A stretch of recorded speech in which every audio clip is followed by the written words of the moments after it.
Hey guys, it's Adam with Akshon Esports, and today I'm speaking with BigGoose of the LA Gladiators after an amazing 3-2 reverse sweep against the London Spitfire. How you doing, BigGoose? I'm doing good, 2 in a row. Not really, you don't really aim for the reverse sweep, but it happens.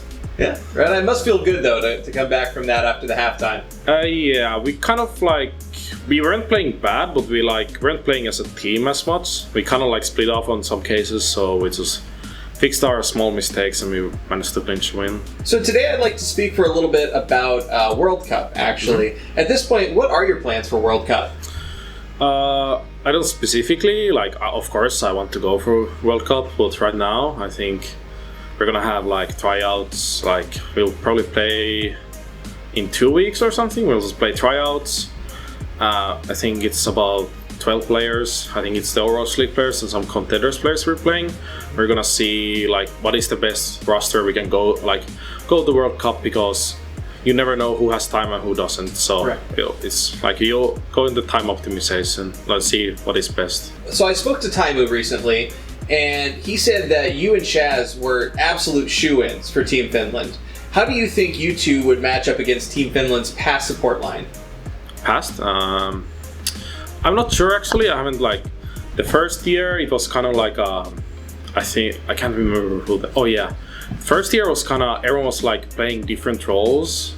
Second year I'm not sure. I think it was more of a playstyle issue between the players. But right now I think, especially with the help of the coach, we can actually really possibly make our own playstyle and play around it. But me and Shaz, we don't really take too much resources. We usually give a lot more resources to other teammates. It's also speculated a lot that most of Gigantti would be back together. How would it feel to play with the Gigantti guys again?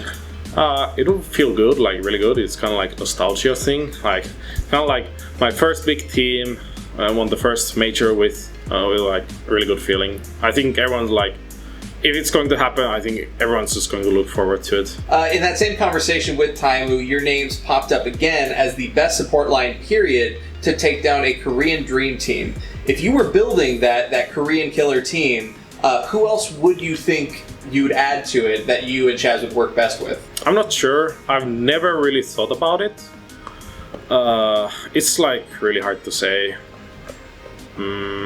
Possibly really good individual players, maybe who don't take resources too much, but they also give in return and are really flexible, because the roster you can put to again in World Cup it's only 7 players, so you really need to have very flexible DPS players, especially in this meta, and I think you would have to lock in only 2 supports and 2 tanks. So something really versatile and free-flowing then. Yeah. Yeah, right on. Outside of South Korea, who would you say is Team Finland's toughest competition in your group? I can't remember the countries. I think there's Russia, Taipei, Japan, yeah. China? Yeah, I don't think China has their own, maybe? Maybe. Yeah. I would have to look at it again. Yeah, well, I think maybe Russia, probably. They have good players Shadowburn, for example, and Mistakes as a really good DPS duo where you can build around. I think there's several good contenders players right now in the scene too. Considering how many high-skilled Finnish players there are in Overwatch League, what do you think Finland's chances are of winning the entire World Cup if they get out of groups? I think there's a really good chance if we put a lot of work into it, especially with our coach Seita. I think it's really possible to do it.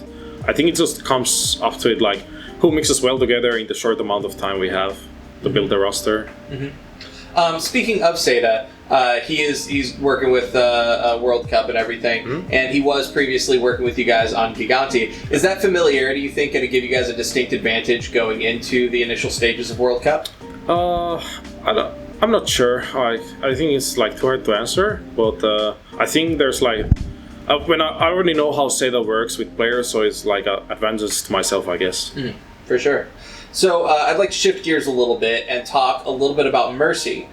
With All-Stars just around the corner, the conversation has shifted to finding out who's the best. But Mercy is a hero that's kind of difficult to quantify. No kills to speak of, and healing can be skewed by a Mercy's teammates taking more damage.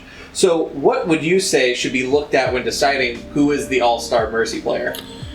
I think Mercy is one of the most difficult roles to like do it because like teams have very different play styles. Like New York, they hide their tanks a lot. Their tanks don't really take too much pocket. That's why like they just play with their backline a lot.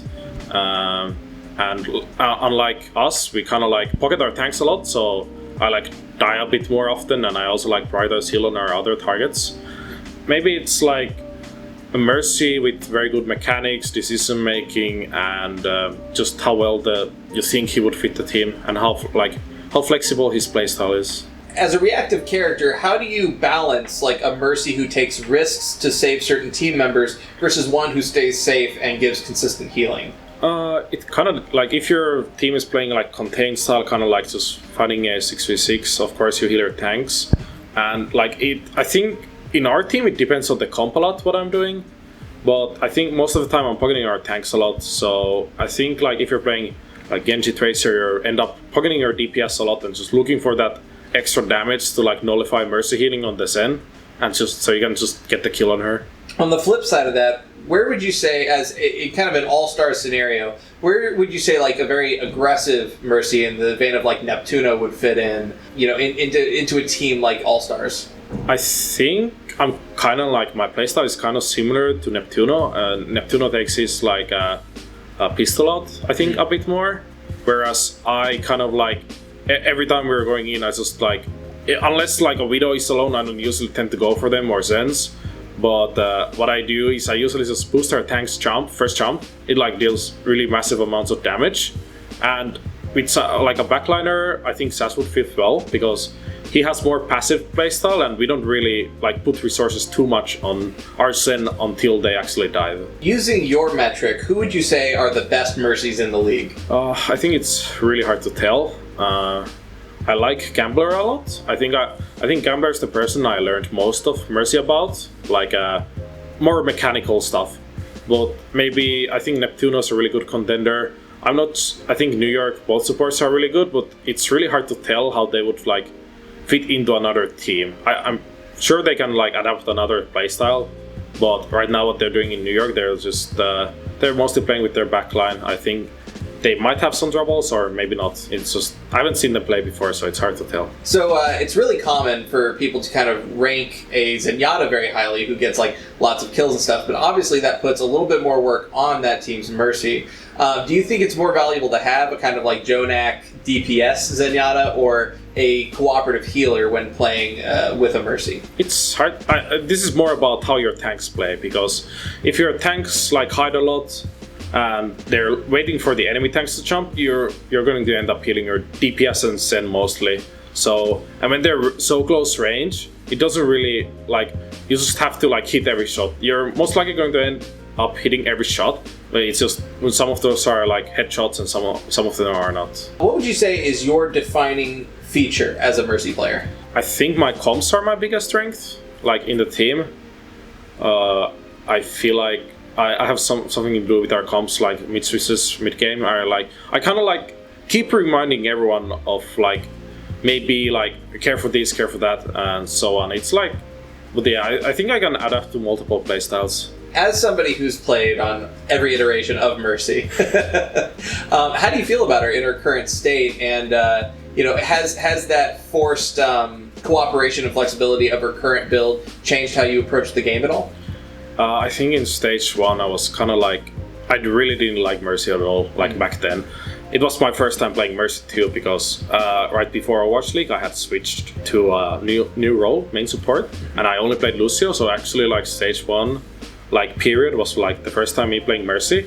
But right now I really like playing Mercy. It's like a lot more proactive. You have to like, maybe not, like I feel like if you go in first with Mercy ult, especially if you're playing dive, you're in a really big advantage already, rather than the other Mercy just reacting into it. Just in closing, we have a lot of really exciting things just around the corner, both Gladiators, All-Stars, and World Cup. Do you have any words for your fans who have been following you and hope to see you again in World Cup? I'd like to thank all of the fans, like they're really amazing.